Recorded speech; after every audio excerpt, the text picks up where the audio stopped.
All right. It's been a few weeks, but we're back at it. And I think we left off. Does anybody remember where we left off? Well, it looks like 26, I think, in First Samuel. The beginning of 26, right? Yeah, that's what I've got. Okay. I got a big I circle it. It's usually what I do. Oh, okay. Thank you. Very kind of you. All right. Well, let's see. Just a synopsis here. Um, David had been pursued by King Saul, and David went into a cave and hid, and King Saul went in there to relieve himself, and David cut off a section of his robe, and then to demonstrate that he had opportunity and he had motive, or he had opportunity to kill Saul if that was his intention, but he didn't take that, and so Saul understood that David was a better man than he, and that God had favored him, and that the favor had gone away from King Saul, and he was on borrowed time. So he publicly acknowledged that David would be the king, and actually was the king. Saul was just taking up the title in the meantime. Um, then they ran into a gentleman who was named Nabal or Yep. Nabal. I don't know how you pronounce it, but he was an unpleasant fellow, and David and his army, who had been there to protect Nabal, asked him for some food, and Nabal just soundly rejected him.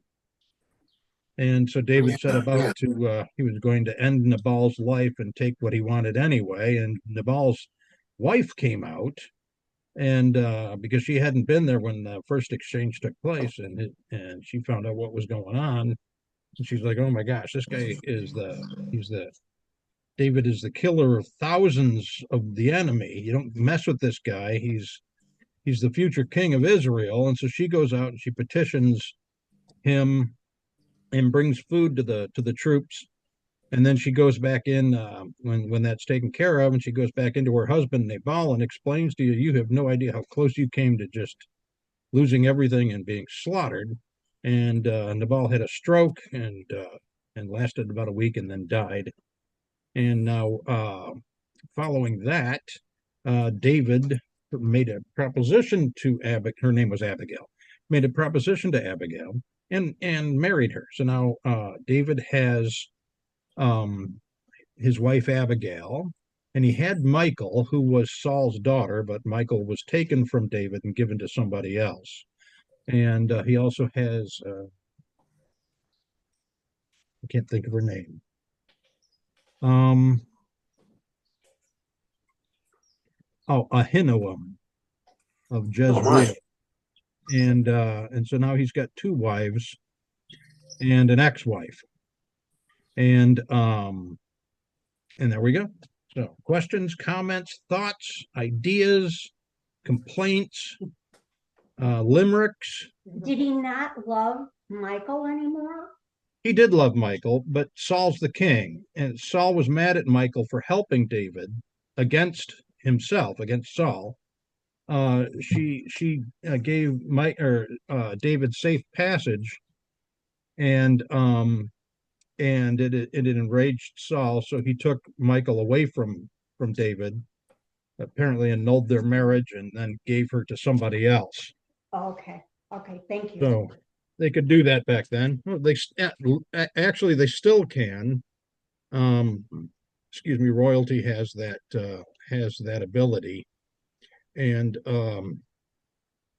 but you don't see it played out very often because now we also have a worldwide press and public opinion and things like that. So yeah. All right, so here we are. My Bible has, maybe you guys are the same way. At the top, it gives a little, really short synopsis about what's going on. Oh, okay. And so that's a good helper, to know what's going on here. It says back on 25, it talks about Nabal and Abigail. Then David, on the next page, when David's in the cave, it says David spares Saul at looks like Ziph or someplace like that. So it kind of, as you were saying that, I was looking at those headings, remembered, that pretty much covered what was going on. So Oh, good. your Bibles probably have the same thing or a little No, bit. it doesn't. It's just the text basically. There's corrections in there. They give a little bit of explanation or amplifying info, but not much. Maybe this is like this one. See, it says David again. Spare Saul. Yeah. Yeah, see how that is? Yeah. I don't know if is Cool. that backwards? I don't know if that's Oh backwards. yeah, okay. Yeah. No, it's reading right. All Excellent. right, cool, Yeah. cool. And then here it says David marries Abigail. See, before that one. Anyway, just let you know. Very Yeah. cool. Yeah. Okay, This one's like that too. I'm gonna Yeah, turn that's this a real helper because so we can see everybody. if you would have said what that went okay? on the last time we got together, I was going, David was getting chased. Yeah. Because we really remember too much, to tell you the truth. All right. Well, Yeah. let's get into chapter 26. The sinking of the Titanic. No, that's not it. Chapter 26. Then the Ziphites came to Saul at Gibeah, saying, "Is not David hiding on the hill in Hachilah, which is before Jeshimon?"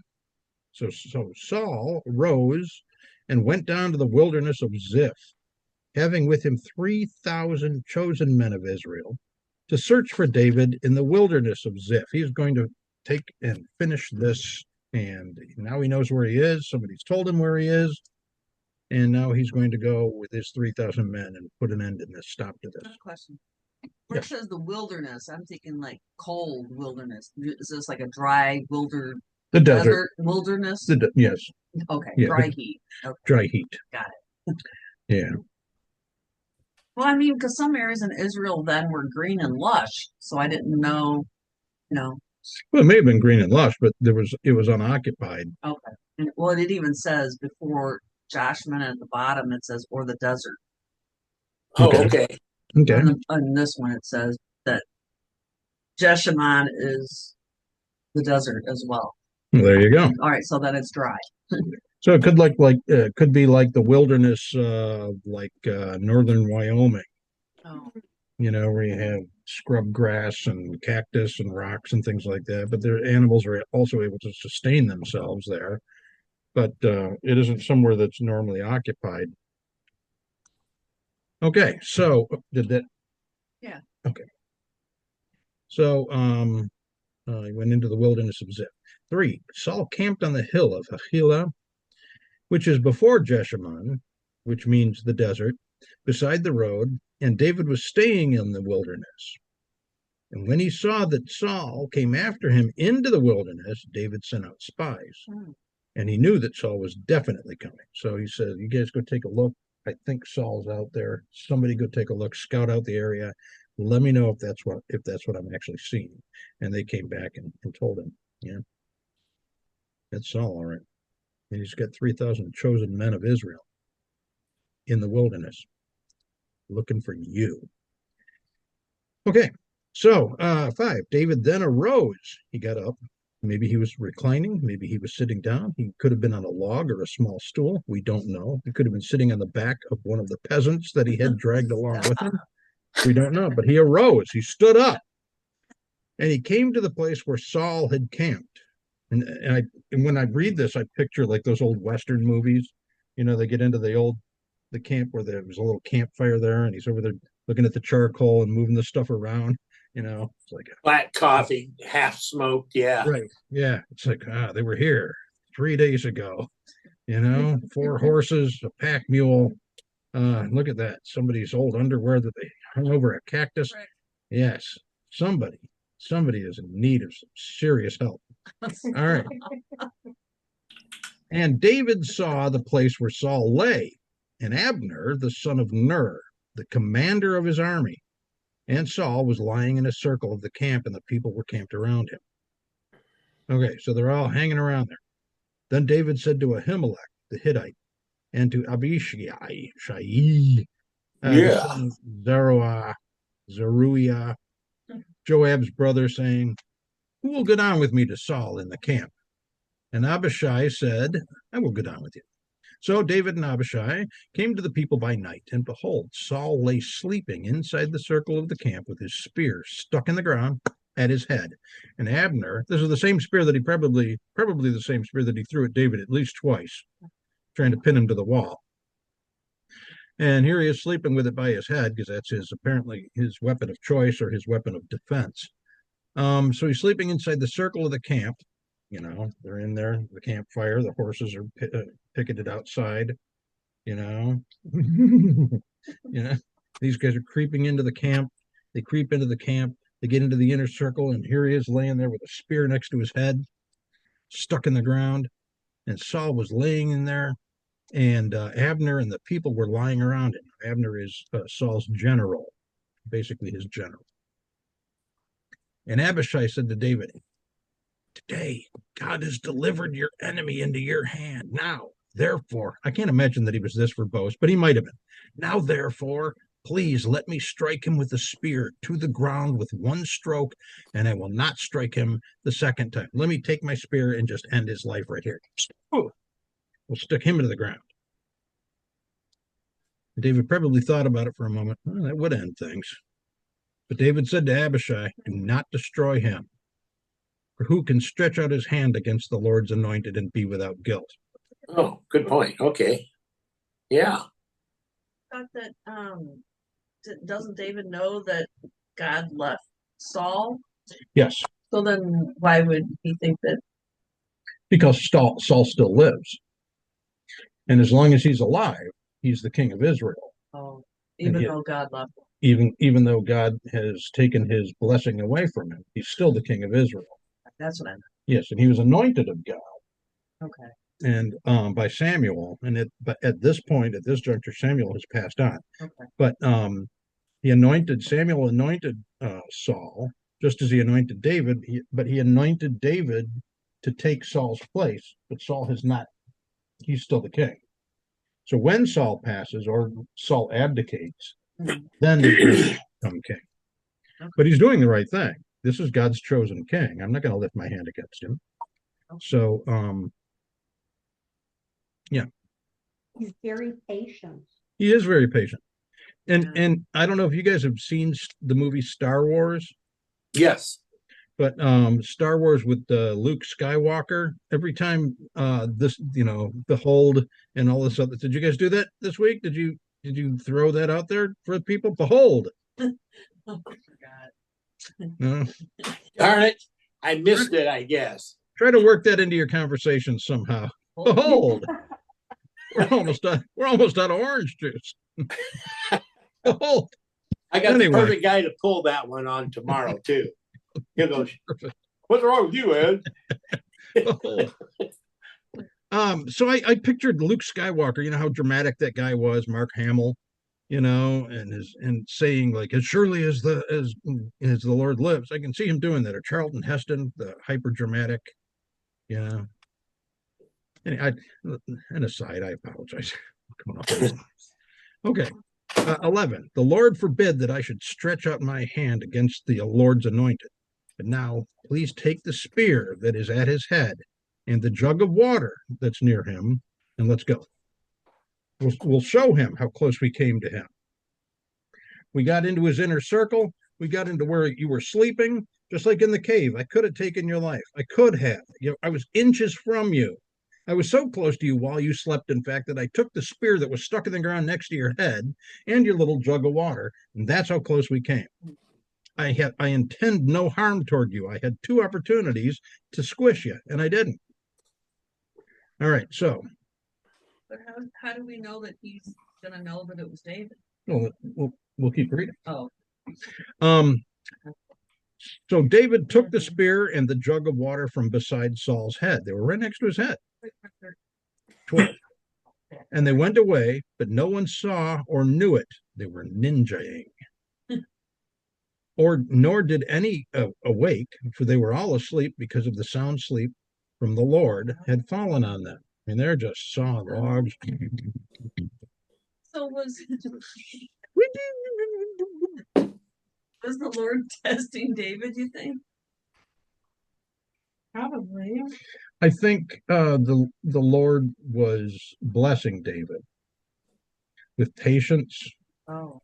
and a reminder that he does not have free reign to do whatever he feels like. This man is still, despite all of his evil ways and all of his rebellion, he is still the anointed king of Israel. He wasn't even tempted.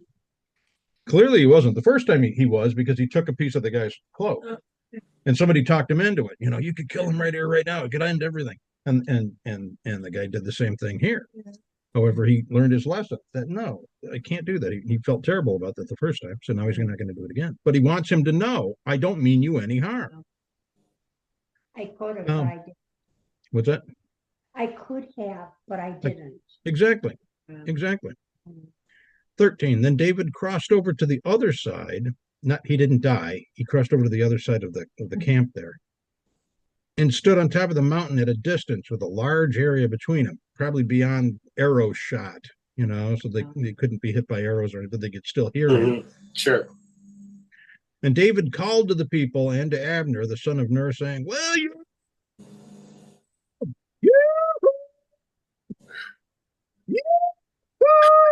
Across the valley. across the valley. And you can hear the echo. Yoo-hoo, yoo-hoo, yoo-hoo, yoo.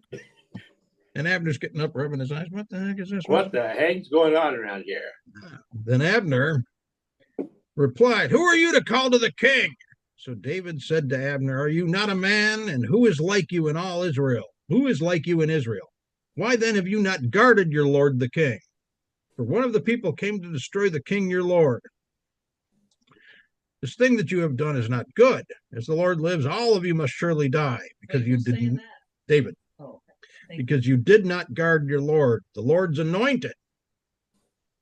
This is kind of the same experience that David had when the army of Israel was hiding behind a wall because the giant had come out. They had not guarded the Lord jealously. They sat there hiding behind a wall because there was a giant out there blaspheming, calling them names, blaspheming God and everything else. And David comes along and says, why are you guys behind the wall? You're failing here. You're the army of God. Go take care of him. So he's doing the same thing here. You're not protecting your king. Everybody here is asleep. I should walk right into your camp. Everything's good. Single one of you people ought to be killed. You've all failed. This is also the future king telling him what he expects too, right? And now let's see, 16. The thing that you have done is not good. As the Lord lives, all of you must surely die because you did not guard your Lord, the Lord's anointed. And now see where the king's spear is and the jug of water that was at his head. And I'm sure that caused a panic. Now they're looking around. What? And Saul's probably going, where's my spear? Where's my jug? Abner, you knucklehead. How'd you let him in here? Then Saul recognized David's voice and said, is this your voice, my son David? Oh, smooth as silk. Uh-huh. You bet. If he wants to kill him. Yeah, I know, right? And David said, it is my voice, my lord the king. David also said, why then is my lord pursuing his servant? For what have I done? Or what evil is in my hand? Now, therefore, please let my lord and the king listen to the words of his servant. If the Lord has stirred you up against me, let him accept an offering. But if it is men, cursed are they before the Lord, for they have driven me out today so that I would have no attachment with the inheritance of the Lord, saying, go serve other gods. And that's what they did. They chased David away. So he's saying, if God has stirred up your heart against me, then I'll offer a sacrifice for whatever sins I've committed against you. And please accept that as being whatever it is. And if you want, I'll give you 2,000 foreskins like you asked me to do for the hand of your daughter before. You know, whatever it is you want me to do to make this right, I'll do it. I'll make these amends. And these guys are yelling this. Yes. I mean, it's like a PA system deal. Right. So it's like everybody literally within earshot is hearing all of it. Somebody probably hollowed out a cactus to use like a megaphone. And they're, hey! I'm sorry. Anyway, Anyway, so it might have happened. It might have happened. he's saying, but if people have stirred you up against me, then curses be on them, because they've driven me away from you and they've caused this division between us, where I'm your loyal servant. I haven't done you any wrong. I was your son-in-law and all of this stuff. Verse 20. Now then, do not let my blood fall to the ground away from the presence of the Lord. And he's talking about Adonai, God. For the king of Israel has come out to search for a single flea, just as one hunts a partridge in the mountains. There aren't very many partridges in the mountains. And so if you're looking for a partridge in the mountain, you'll be lucky to find one. But the point is, they're scarce. You gotta look at the pear tree, right? Then you're spending all this energy on one guy who means you no harm, and you're devoted to wiping me out, and there's no reason for this. Then Saul said, I have sinned. Return, my son David, for I will not harm you again, because my life was precious in your sight this day. Behold, Hey, I have played the fool and have committed a serious error. And David replied, Behold, the spear of the king. Now let one of the young men come over and take it. The Lord will repay each man for his righteousness and his faithfulness to the Lord, delivered to you into my hand today, but I refuse to stretch out my hand against the Lord's anointed. So this is what he's saying. I could have taken your life. I could have. Send somebody over here to get the spear that I could have killed you with. Instead of killing you with the spear, because that's what his friend said, I'll take the spear and I'll drive it into him, and that'll put an end to it. Mhm. Instead of that, I let you live, because I don't intend you any harm. So, send somebody over here and be blessed. Bless everybody that is going to help in this peace process.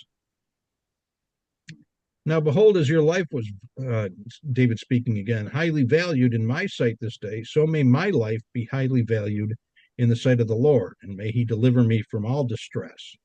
Sounds like a psalm, doesn't it? Then Saul said to David, Blessed are you, my son David. You will both accomplish much and surely prevail. So David went on his way, and Saul returned to his place. So they've made a peace, but they're not friends. Saul knows for a fact David had the opportunity to kill him twice and didn't take that opportunity, and he's satisfied that his life is safe with David.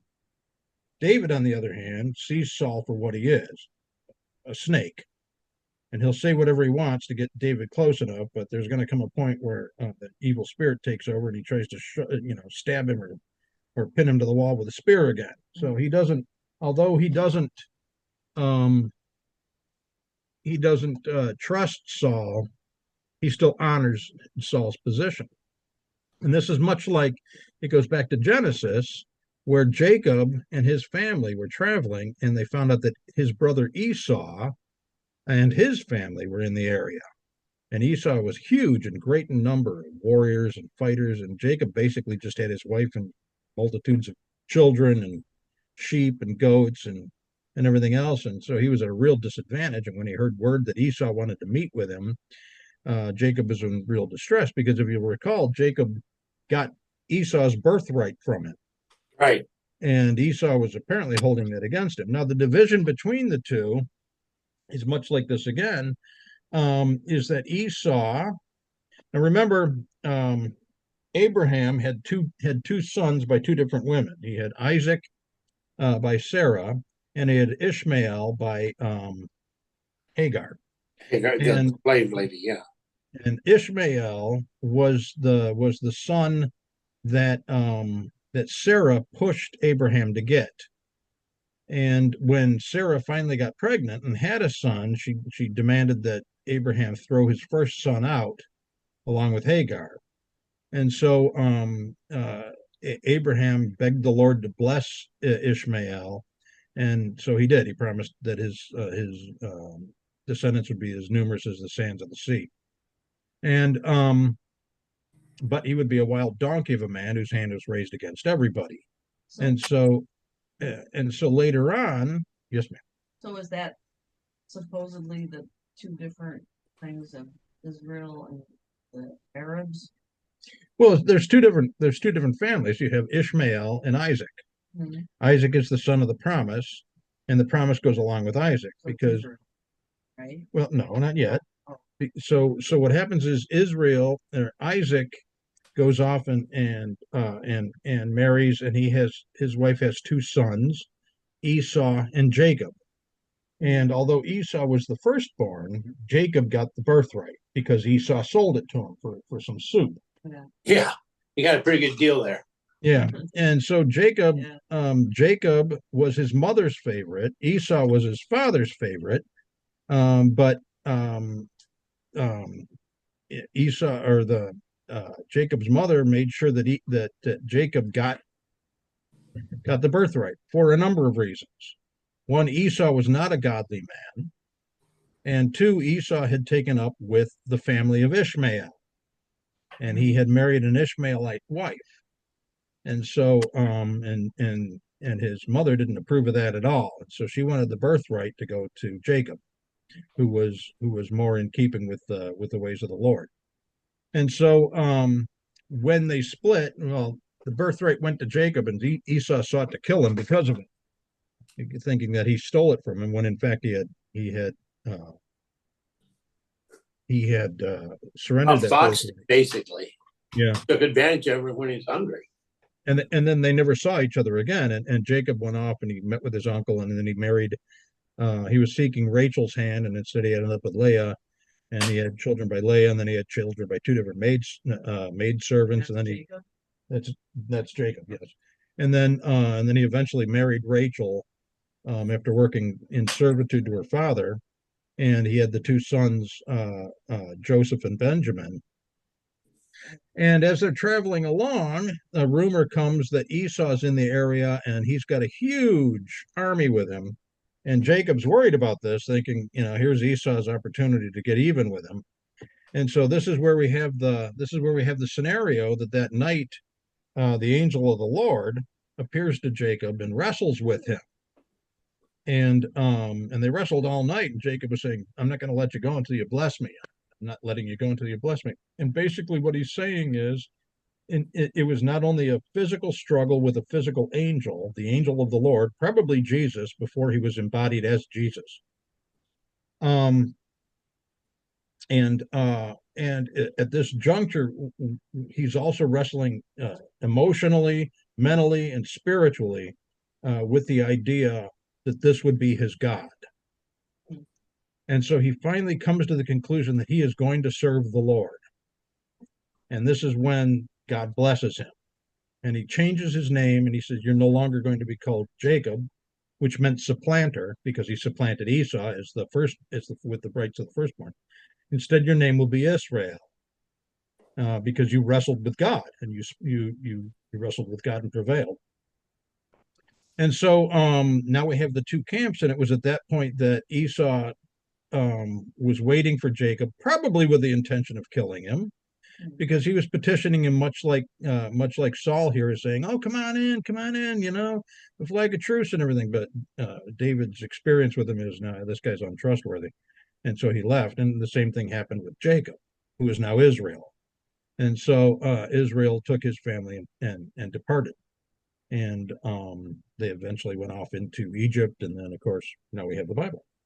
So so this is reminiscent of that, a replaying of that kind of a scenario where Saul has the upper hand in strength and numbers, but David has the upper hand in the blessing of the Lord, and he is using prudence rather than anything else, and he's just staying away from it.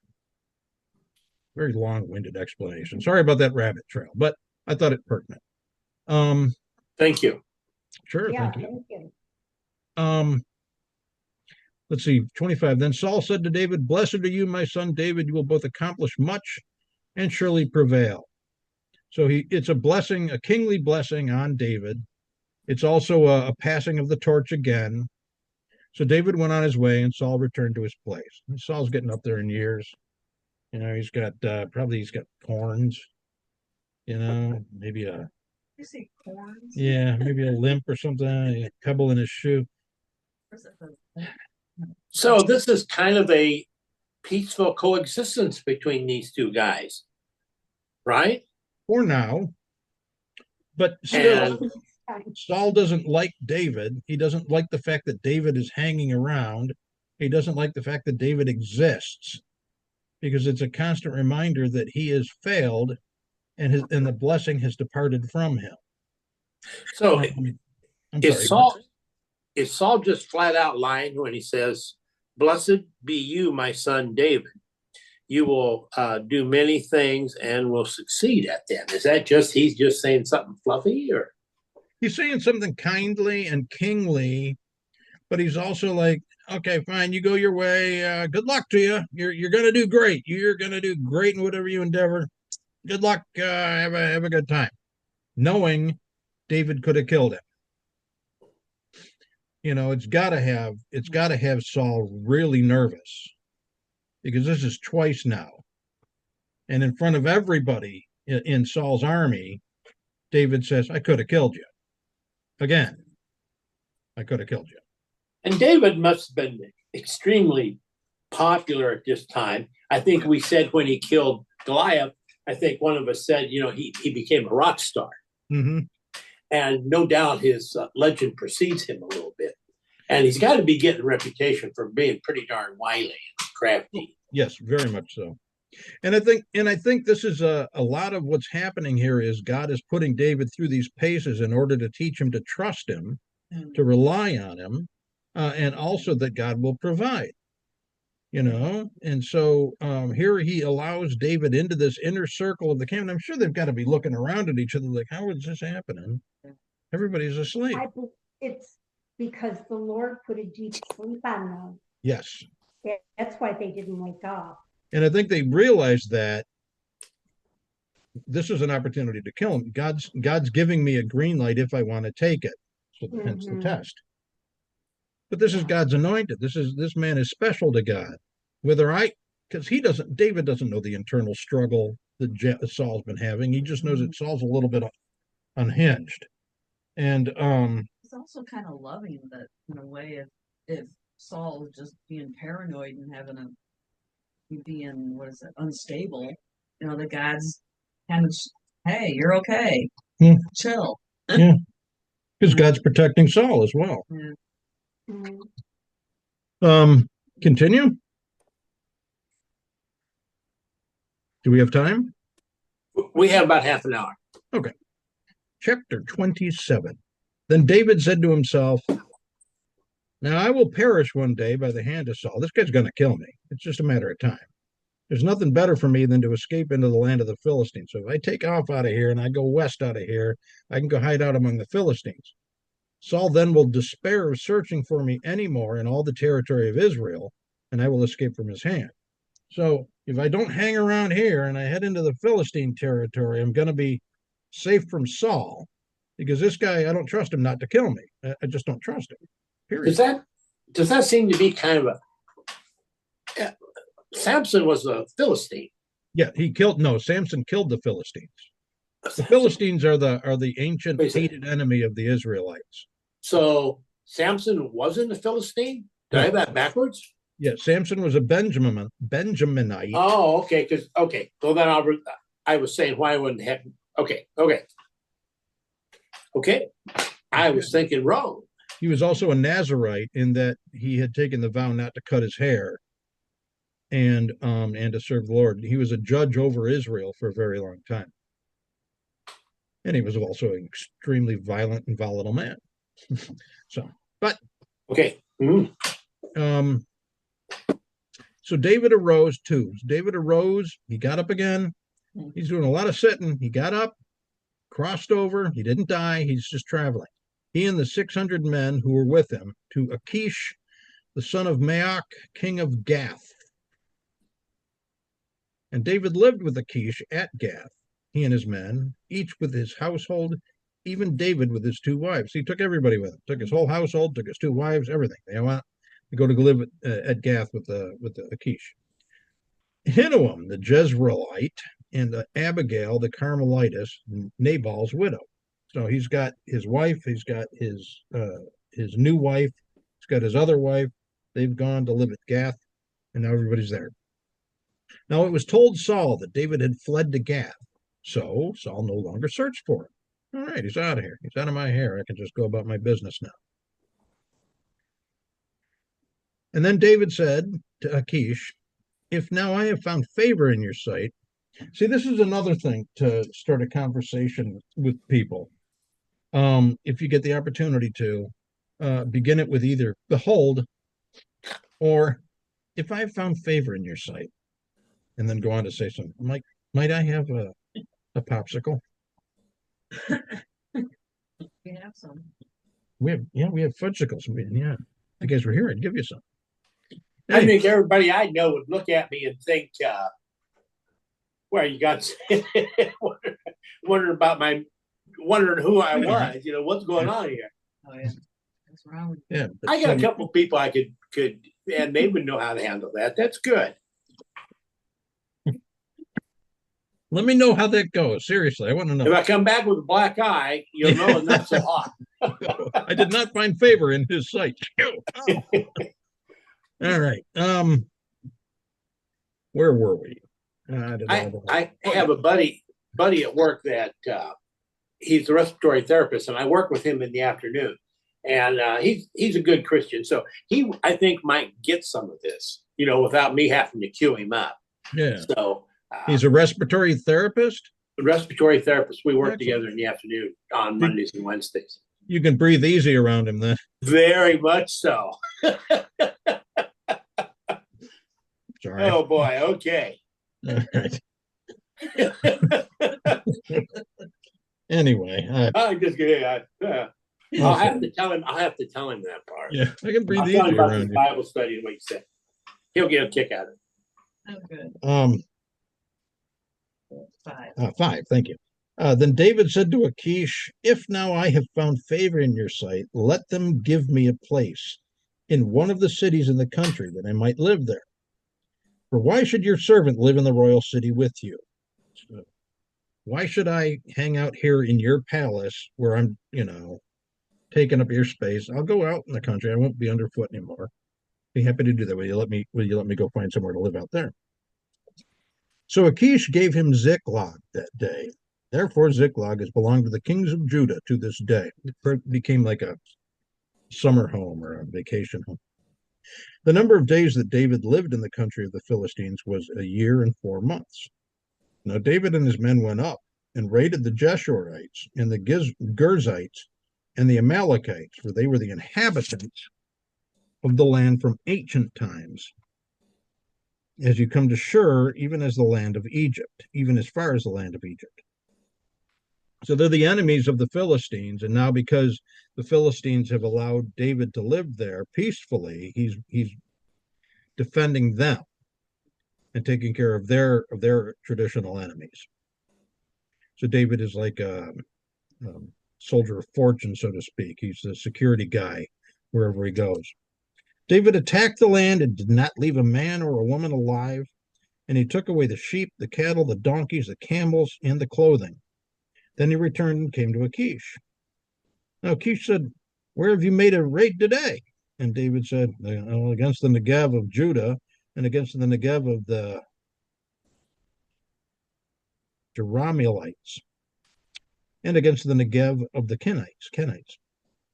David did not leave a man or a woman alive to bring to Gath, saying, otherwise they will tell about us, saying, so has David done, and so has David been his practice all the time he has lived in this country of the Philistines. So Achish believed David, saying, he has surely made himself odious among his people Israel. Therefore he will become my servant forever. So he's thinking David is building this reputation where he's just on this murderous rampage, going all through the land that the Philistines control, wiping out their ancient enemies.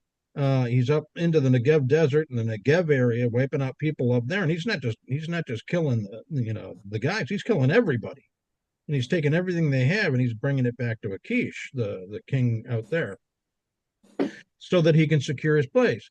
David, you can tell at this juncture, he's very upset, probably very bitter. He's a man without a country. He's a man without a kingdom. He's a man who, although he's in the favor of the Lord, he's forced to wait because Saul is still the king. And so David is unsure who to serve here. Does he serve this Achish? Does he go and kill Saul and take over the country? What does he do? So he's forced to wait and to be patient and to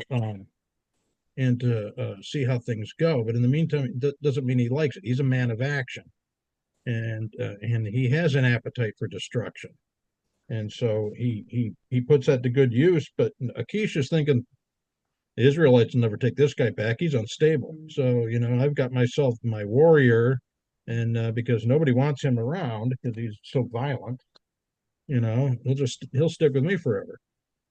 Now Abner, he's not in the equation on this because No, not he's with Saul, since he's kind of like chief of the guard, so to speak. Yes. But he focus on? Am I getting ahead of myself? I don't know. Yes. Yeah, he's going to show up again. Let's put it that way. Abner will show up very, very much so later on. Yeah. Okay. He plays. That's what I was thinking. It took me a while to glue that name together with what happens after a while. Yeah. Okay. Well, Abner had Give it away because I don't remember. Abner had I'm thinking if he had a son that he also named after himself, you'd have Abner and probably Lil Abner. And, Daisy May too. Yeah, Daisy May. Well, yeah, he becomes the keeper of the guard for David, doesn't he? Doesn't he become chief of the whole works? And Jonathan has worked in on that somewhere too. Is he the son of Abner? Jonathan is the son of Saul. Jonathan is okay. We've been through that. Okay. Well, I'm sorry. I kind of already gave some of it away. So, because these names, these guys, they float in, and you don't see them for a couple pages, and they come back. But yeah. Okay. Okay. Anybody else? Wasn't Little Abner, the cartoon thing? He was a I cartoon. knew it. That's what I was trying to. Daisy May was his sweet thing. Daisy May was his His girlfriend. Sweetest Day was part of that equation. It came out of Little Abner, where the girl asks the guy out. Oh, that's where that came from. Yeah, it came from Little Abner, and It's in October, I think. yeah. Sweetest Day. We did that as a high school Sweetest play. Day. We did that as a high school play. Little Abner. Oh. We're at the beginning of chapter 28. Okay. All right. Yes, continue. Yes. Now it came about in those days that the Philistines gathered their armed camps for war to fight against Israel. Now this is going to put David in a kind of a precarious position here. And Achish said to David, "Know assuredly that you will go out with me in the camp, you and your men." David said to Achish, "Very well. You shall know that what your servant can do. I'll show you what I can do." Yeah, that's fine. You go ahead and put me in there, and I'll show you what I can do. So Achish said to David, "Very well, I will make you my bodyguard for life." Okay, so now Achish has David protecting him. Yeah, he's kind of in a tight spot. Yeah, and David is he's a little bit rebellious at this point. Now Samuel was dead, and all Israel had lamented him and buried him in Ramah, his own city.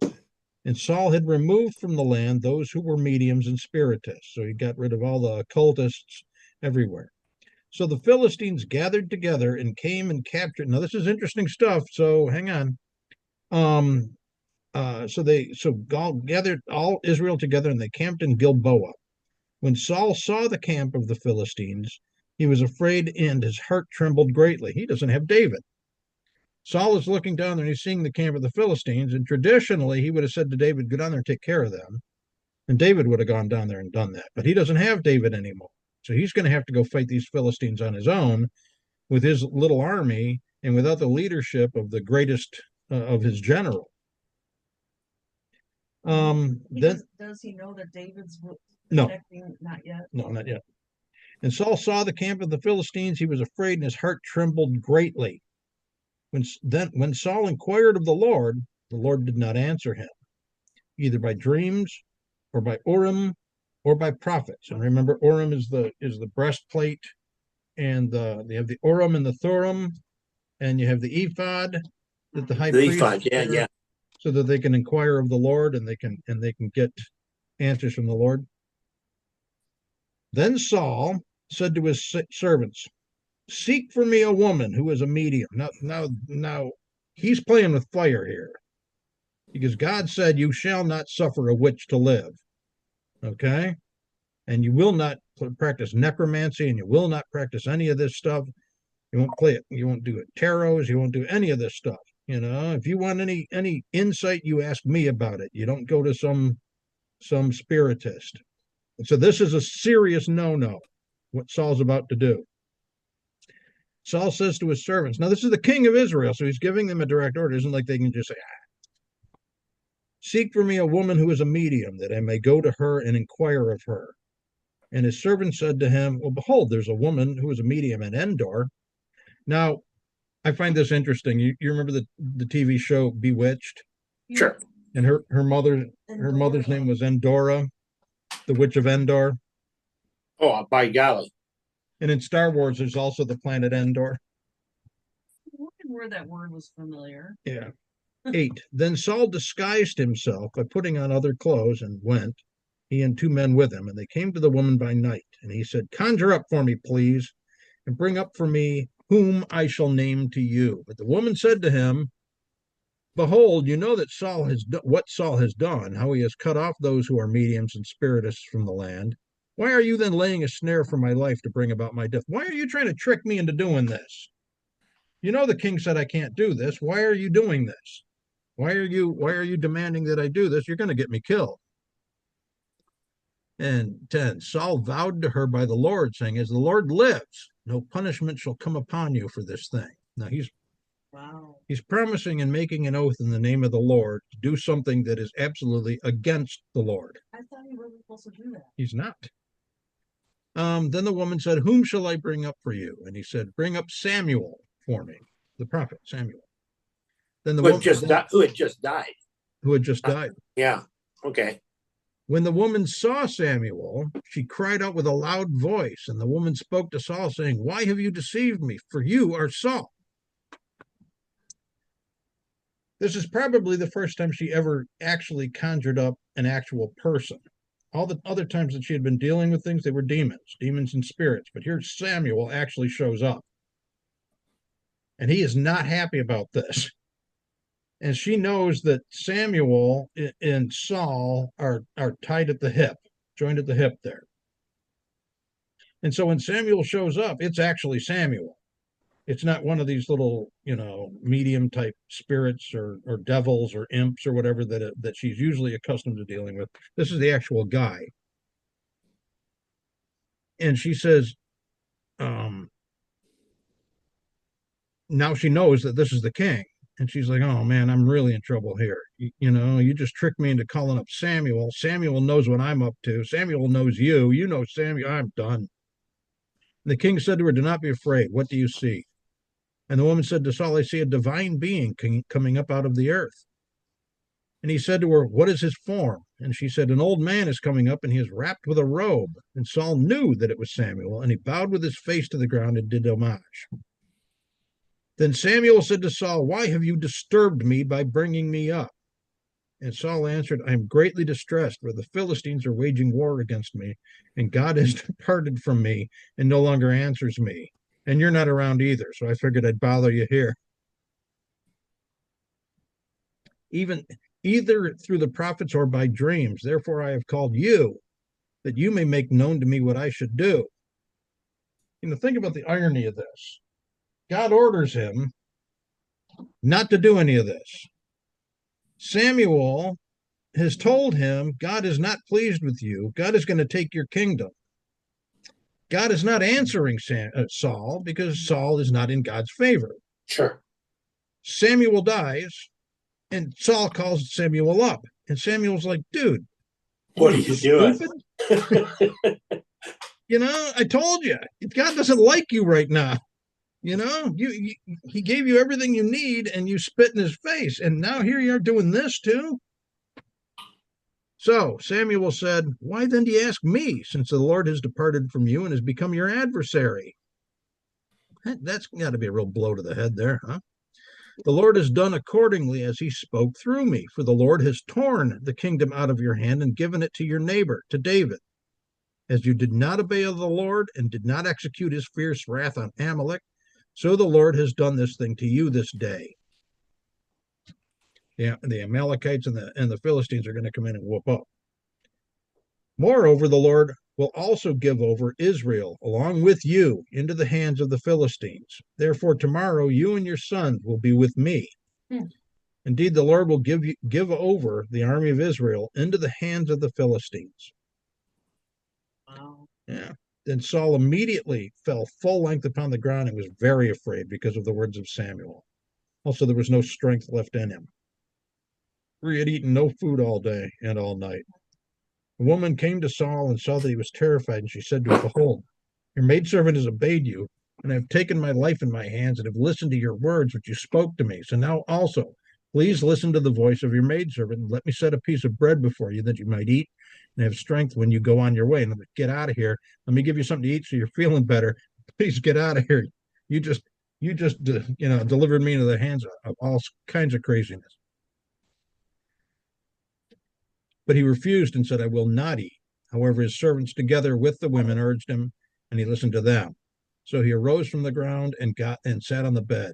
The woman had a fattened calf in the house, and she quickly slaughtered it. She took flour, kneaded it, and baked unleavened bread from it.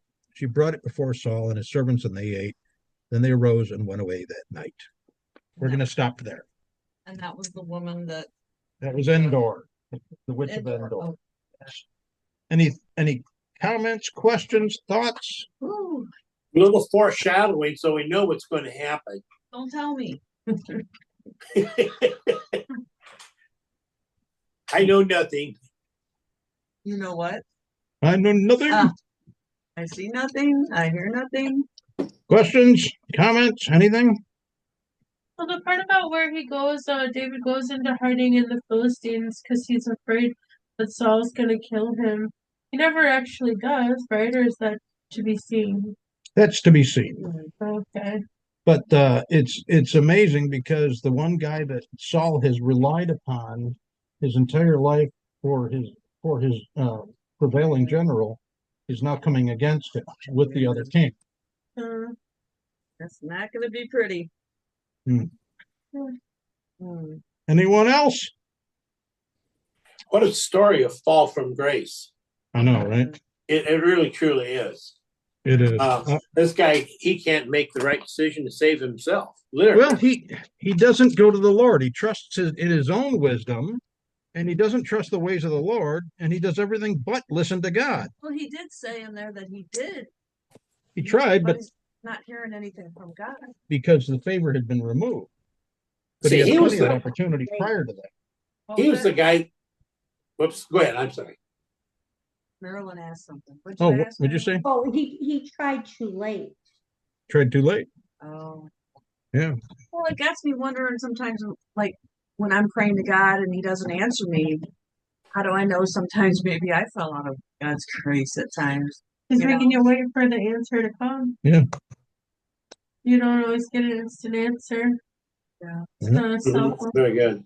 There's a really good example of that in the book of Daniel, where Daniel is praying to God to ask about what the Israelites have been dragged into they've been captured and they're in captivity in Babylon, and the Babylonians are assimilating them. And Daniel is very concerned about this, and he keeps bothering the Lord. What's going to happen to my people? Is there, are we going to just disappear, or what's going to happen here? We're in captivity and we're completely at the mercy of the Babylonians. And he keeps praying and praying and praying, and then an angel shows up and gives him an answer, and he says, I was delayed 21 days by the prince of Persia, who is a demon in charge of that area. And he said until the archangel Michael came in and freed me from that and let me get on my way. So sometimes you got to remember, what we see is not what is. What we think isn't. I mean, the physical universe is the physical universe, but there is so much more, and there are so many more things at work and at play than we can conceive of with our own eyes. And so there's all sorts of delays and there's all sorts of things. And sometimes God's answer to a prayer is to let us experience that so that we understand rather than hear. Something else you said, I don't, if maybe you want to expound on that or not, I don't know. You said it imp. It's an imp. mischievous spirit. Have we come across that yet in the Bible? Not yet. Okay. I just use that word, but that's basically when you hear like people talking about poltergeists and things like that, they're malevolent spirits. That's what they are. People wonder what the essence of these things are. I've heard a lot of theories put out. They're the souls of the destroyed Nephilim, who have not embodied again. Some of them are just, it doesn't matter. It doesn't matter because there's only one God. And that's the one we focus on. There's the Holy Spirit, there's the Father, there's the Son. Everything else is a distraction. So that's where we put our attention. Focus on Jesus, focus on the Holy Spirit, focus on the will of the Father, focus on that, and the rest of it takes care of itself. So, okay. Who wants to close Hey. us in prayer? I will. Thank you. As we bow our heads, Heavenly Father, thank you so much for the opportunity to come together as we hear your word, as we discuss it and learn and look at what was David's life and others, Saul, Samuel, and the various others. Apply that knowledge to us. Keep us from making some of these same mistakes. Be with us this week as we move forward. Amen. Amen. Thank you. Ed. All right. We will see you guys next week. Maybe just put this in. Okay, thank you, Rick. It Thank was you, ma'am. excellent. I'm gonna reread it because there was so much. There There was is. a lot There's of a stuff lot in there. There is a Yeah. lot there. All righty. Well, thank you. Have a good week. Bye. Thank you, guys. See you around.